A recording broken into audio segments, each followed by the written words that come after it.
On Sundays, we watch football and eat soup.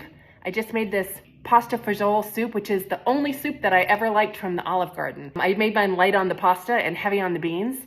Just topped it with a little basil. Let me show you how I did it. Chop 1 large onion, 3 carrots, and a couple stalks of celery and saute them in olive oil until they start to soften. It'll take about 5 minutes. Add a pound of ground beef and cook it until it's no longer pink. Then stir in 4 cloves of garlic and a couple tablespoons of tomato paste and cook it for another minute or 2. Toss in 1 can of diced tomatoes, 2 cans of drained beans, and a 32-ounce container of beef broth. For seasonings, I added salt and pepper, red pepper flakes, and a hefty dose of Italian seasoning. Simmer for at least 30 minutes, longer if you have time. 10 minutes before you're ready to serve, add some pasta. I only used a half a cup, but you could definitely add a cup if you want more. For about 10 minutes until the pasta is tender, and then serve it topped with fresh chopped basil and a little Parmesan cheese.